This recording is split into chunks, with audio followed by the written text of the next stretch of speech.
Em 1850, uma pintora francesa ganhou na justiça o direito de usar calças, desafiando uma lei estabelecida por Napoleão Bonaparte em 1800. E no vídeo de hoje eu vou te contar a história de Rosa Bonheur, do processo dela contra o governo francês e por que era proibido que as mulheres usassem calças no século XIX. Meu nome é Pauline Kiser, eu sou historiadora da indumentária e recriadora histórica e você está no canal da Modista do Desterro.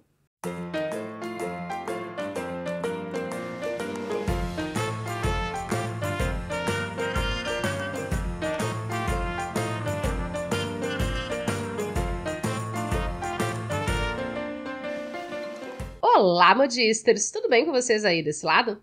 Se você rolou da carruagem e está chegando por aqui por completo acidente e esse é o seu primeiro vídeo do canal, seja muito bem-vindo! Nesse canal, a gente fala sobre história da moda, mas com consciência de classe, a partir das fontes originais do período e das pesquisas desenvolvidas nas universidades e nos museus. Tudo isso para trazer para você um conteúdo histórico gratuito de qualidade na nossa boa língua portuguesa, sem sensacionalismo e principalmente sem informação tirada do Toda vez que alguém comenta aqui que gostaria de ter vivido no século XIX, uma fada da costura histórica morre. E eu ganho mais alguns fios de cabelo branco, porque, exceto se você fosse um homem branco, heterossexual, de classe média alta na Europa, a verdade é que viver no século XIX era um grandíssimo saco de estrume. E esse lance de as mulheres terem sido proibidas de usar calças por um decreto de Napoleão Bonaparte é só um exemplo de como até nos momentos mais progressistas, como era para ser o período da Revolução Francesa, ser mulher significava começar a corrida da vida lá atrás. Ou nem começar, né? Porque a gente está falando de uma sociedade tão obcecada com fazer as mulheres se conformarem ao papel de mães e esposas, que na maioria das vezes ninguém sequer esperava que elas sonhassem em fazer qualquer coisa além disso. Sabe aquele papinho de que a mulher é doce, carinhosa e naturalmente maternal? De que uma boa esposa dedicada e submissa reabilita até o marido mais violento?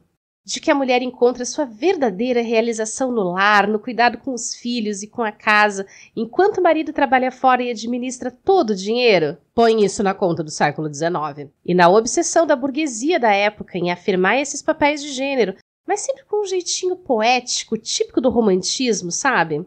Mas você deve estar se perguntando o que isso tem a ver com a história da moda, então calma, meu pequeno gafanhoto fashionista, que eu já vou te explicar. Mas antes, sempre seu dedinho nesse botão de like, se inscreve aqui no canal e ative as notificações. A moda do século XIX é muito marcada pelo que os estudiosos chamam de dimorfismo de gênero. O que era considerado masculino era absurdamente diferente do que era considerado feminino.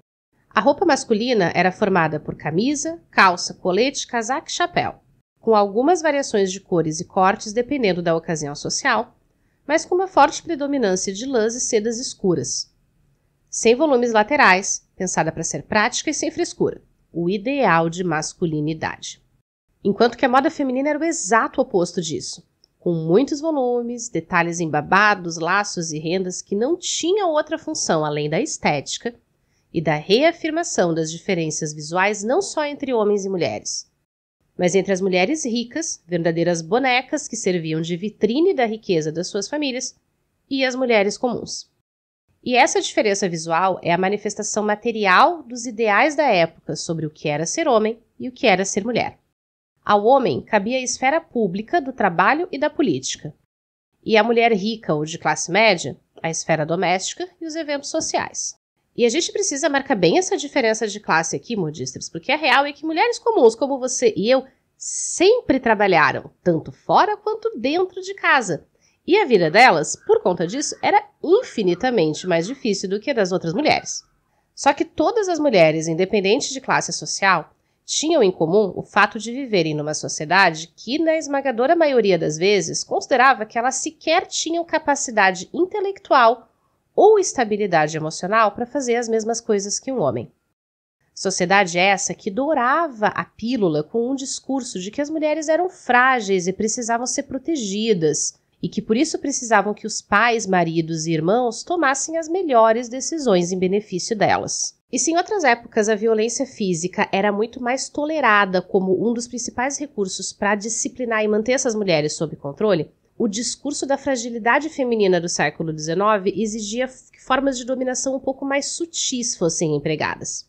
com o auxílio de discursos religiosos e moralizantes, mas também do discurso médico, que usava dados pseudocientíficos como a ideia de que uma mulher era menos racional que um homem devido ao fato de menstruar, dos livros de etiqueta e das colunas sociais, dos romances de cunho moralista, em que a mulher que se desviava da feminilidade tradicional sempre tinha um fim trágico. E sabe uma das coisas que eram um dos maiores símbolos visuais dessa divisão entre homens e mulheres? As calças. E aparentemente existia um medo generalizado de que a partir do momento em que as mulheres começassem a usar calça, isso faria com que o tecido da sociedade ruísse e o caos se instalasse.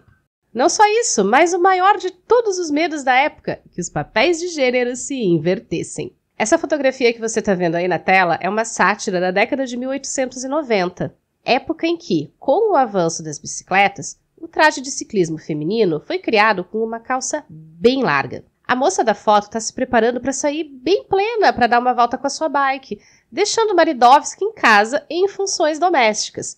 De boa pra gente, mas um pesadelo pra época. Quer dizer, nem tão de boa assim, né? Porque agora tá a palhaçada na internet de energia masculina pra cá, energia feminina pra lá. Esses dias eu vi uma tonhona no Threads reclamando que quando ela chega em casa o marido já lavou a louça e que por isso ela acha que o marido dela tem muita energia feminina e que isso faz com que ela se sinta menos mulher. A lei francesa de 1800 estabelecia duas situações em que a mulher poderia usar calças. Em fantasias de carnaval, porque desde aquela época e lá na Gringolândia o carnaval já era um Deus nos acuda. E em casos específicos de saúde em que um médico poderia atestar essa necessidade e a mulher receberia uma permission de travestissement, literalmente permissão para se travestir. Só que o que a Rosa Bonheur queria não era nem usar uma fantasia e nem usar calças por necessidade médica. O que ela queria era liberdade. No caso dela, liberdade para circular e produzir sua arte. Já que Rosa Bonheur foi uma das poucas mulheres do século XIX a conseguir entrar na esfera pública e fazer do seu trabalho algo inseparável da sua identidade. Rosa era uma animalier, uma artista altamente especializada na pintura de animais e em cenas campestres. Ela foi a primeira mulher a receber a medalha da Ordem Nacional da Legião de Honra em 1865. Mas antes disso, ela já era reconhecida internacionalmente como uma grande pintora. Porque antes disso, a fama dela na França estava mais ligada ao fato de que ela foi a primeira mulher a receber permissão de usar calças por uma questão de trabalho. No seu processo, Rosa justifica o pedido dizendo que passava o dia em estábulos, exposições rurais, fazendas e abatedouros, fazendo estudos para os quadros encomendados pelos seus clientes ricos e que não podia ficar arrastando a saia nas poças de estrume de sangue.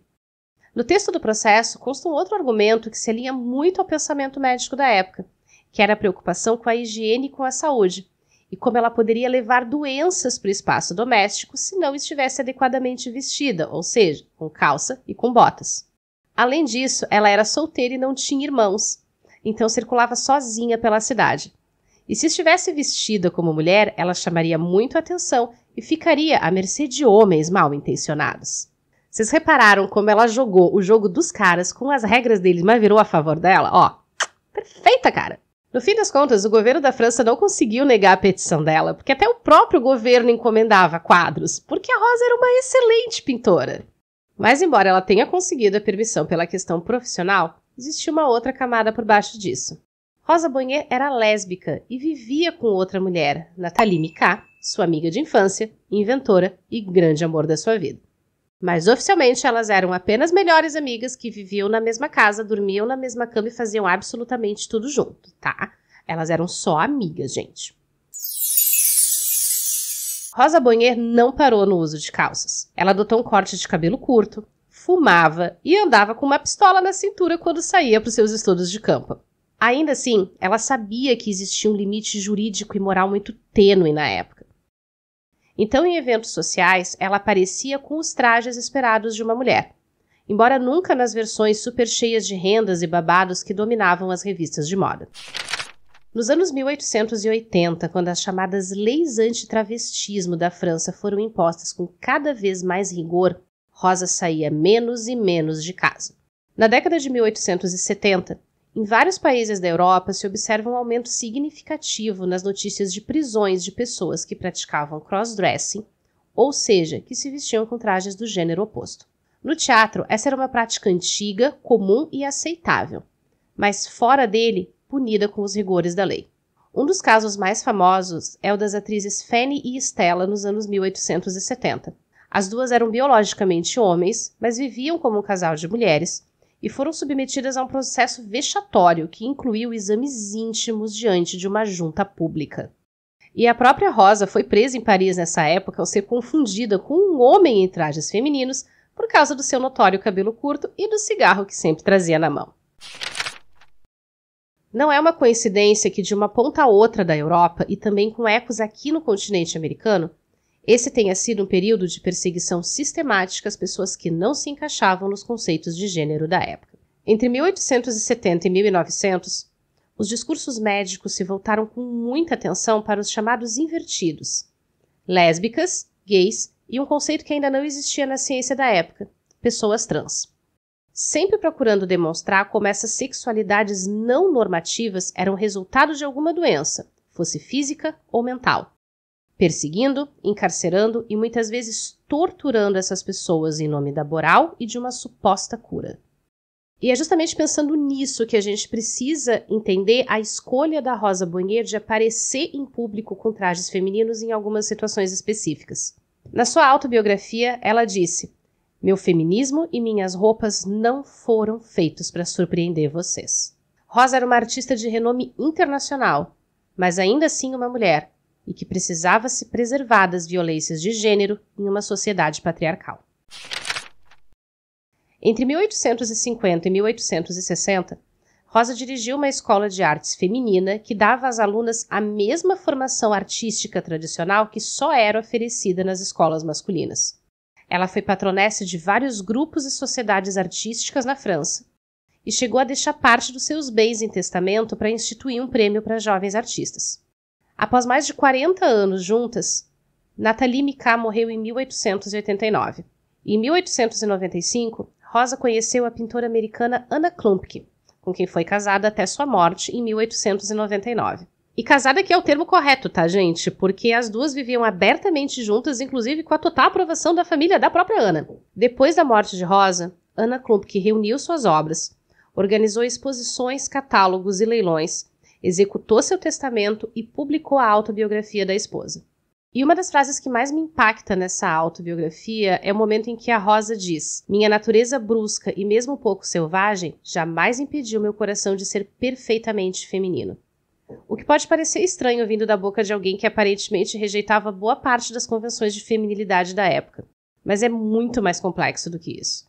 Rosa nasceu numa família de artistas socialistas, de uma vertente específica do socialismo francês que defendia que não havia oposição de fato entre masculino e feminino, e que as diferenças sociais eram apenas convenções a serem superadas. E que falava sobre isso muito antes de a gente ter as discussões sobre papéis e relações de gênero que seriam construídas nas ciências humanas no século XX. Tanto que o pai da Rosa, ele próprio pintor, educou a filha com todo o rigor técnico e anatômico que só era ensinado e exigido dos pintores homens. As obras de Rosa eram frequentemente elogiadas por seu, entre aspas, vigor, já que ela retratava os animais de maneira muito realista e detalhada. E ela chegou a ser elogiada por um artista de renome com a expressão "pinta como um homem", por conta da musculatura dos seus cavalos e pelo fato de que ela não retratava apenas paisagens tipicamente românticas. Mas quando a fama dela começou a diminuir na França, um crítico conterrâneo a acusou de ter passado a pintar como uma mulher, e por isso a obra dela não seria mais digna de nota. Se você assistiu até aqui, muito obrigada! Eu te convido a se inscrever aqui no canal, deixar o seu like, o seu comentário nesse vídeo e dar uma conferida também nesses outros conteúdos sobre história da moda e nos cruzamentos da moda e da arte que a gente já tem por aqui e que eu separei para você com todo carinho.